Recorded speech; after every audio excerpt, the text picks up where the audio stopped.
కాకినాడ జిల్లా పెద్దాపురం పట్టణ సమీపంలో నుంచి రాగంపేట జగనన్న కాలనీ వద్ద వైసీపీ ఇన్ఛార్జ్ దౌలు దర్బాబ్ ఆధ్వర్యంలో ఆందోళన నిర్వహించారు. జగన్మోహన్ రెడ్డి ప్రభుత్వం నుంచి రాగంపేట భూముల్లో 205 మందికి ఇళ్ల పట్టాలు మంజూరు చేయగా 160 మంది పేదలు ఇళ్లు నిర్మించుకోవడం జరిగిందన్నారు. మిగిలిన లబ్ధిదారుల భూముల్లో స్థానిక ఎమ్మెల్యే నిమ్మకాయల చినరాజప్ప వృద్ధాశ్రమం పేరుతో నిర్మాణాలు చేపట్టడం, ఒక ప్రైవేట్ రియల్ ఎస్టేట్ భూములకు 40 అడుగుల రోడ్డు నిర్మించడం జరిగిందని దర్బాబ్ ఆరోపించారు. ఎమ్మెల్యే తనయుడు నిమ్మకాయల రంగనాథ్ ఆధ్వర్యంలో రియల్ ఎస్టేట్ వ్యాపారం సాగుతోందని ధ్వజమెత్తారు. ఈరోజు మనం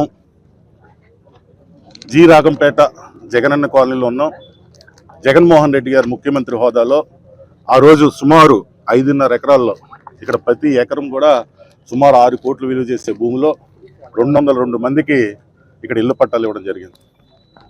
మొదటి విడతలో సుమారు 160 మంది ఇక్కడ ఇల్లు కట్టుకుని గత 3 సంవత్సరాలుగా ఇక్కడ నివసిస్తూ ఉన్నారు. ఫేజ్ 2లో ఉన్నటువంటి సుమారు 40 మంది సంబంధించినటువంటి, అంటే ఈ చివరి 3 లేన్లు కూడా ఇక్కడ ఉన్నటువంటి లబ్ధిదారులందరూ కూడా భయపెట్టి, ప్రలోభపెట్టి, అన్ని విధాలుగా బెదిరించి ఇక్కడ నుంచి ఖాళీ చేసి ఇక్కడ వృద్ధాశ్రమం కడుతున్నామని చెప్పి, అభివృద్ధి చేస్తున్నామని చెప్పి చినరాజప్ప గారు వీళ్ళందరినీ కూడా సరైన స్థలాలు చూపించినా సరే వాళ్ళ పేరు మీద రిజిస్టర్ చేయకుండా ఈరోజు వాళ్ళందరికీ అన్యాయం చేసి ఇక్కడ వృద్ధాశ్రమం కడుతున్నారని చెప్పి అభివృద్ధి చేస్తున్నామని చెప్పి, యాక్చువల్గా ఈరోజు ప్రజలందరికీ తెలిసింది ఏంటంటే, వెనకాల సుమారు 30 ఎకరాలు వాళ్ళ కుమారుడు, వాళ్ళ సుపుత్రుడు రంగనాథ్కి సంబంధించినటువంటి లేఅవుట్కి అప్రూవల్కి ఎటువంటి రోడ్డు లేని కారణంగా ఇక్కడ వృద్ధాశ్రమం అని చెప్పి ఈరోజు ఇక్కడ 40 ఫీట్ సీసీ రోడ్డు ఈరోజు ఇక్కడ వేసుకుని ఈరోజు అప్రూవల్ కూడా వెళ్ళడం జరిగింది. మేము వృద్ధాశ్రమానికి వ్యతిరేకం కాదు. వ్యతిరేకమైతే మేము మొదటే వ్యతిరేకించేవాళ్ళం. ఎందుకంటే జగన్మోహన్ రెడ్డి గారు ప్రతి జగనన్న కాలనీలో కూడా అక్కడ ఉన్నటువంటి లబ్ధిదారుల సంఖ్యను బట్టి పార్కులు ఉండాలి, లేకపోతే పెద్ద పెద్ద లేఅవుట్లు అయితే అక్కడే స్కూల్స్ ఉండాలి, సచివాలయాలు ఉండాలని ప్రతి లేఅవుట్లో కూడా కామన్ సైట్లు ఇవ్వడం జరిగింది.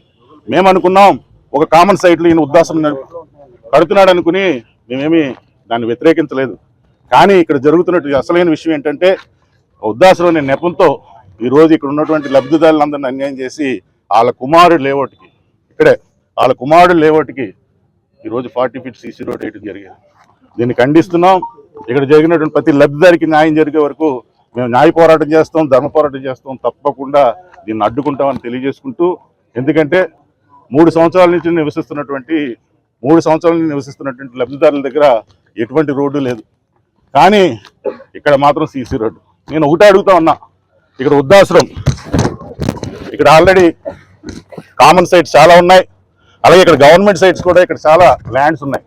నీకు వద్దుల మీద ప్రేమ ఉంటే అక్కడే కట్టుకోవచ్చు కదా, అక్కడ కట్టుకోలే, ఇక్కడికి వచ్చి లబ్ధిదారులందరూ అన్యాయం చేసి ఇక్కడ కట్టుకున్నాం. ఎందుకంటే నీకు కావాల్సిన వృద్ధుల మీద ప్రేమ కాదు, మీ కొడుకు మీద ప్రేమ. జనం అందరూ కూడా మోసపోయారు చంద్రబాబు నాయుడు చూసి.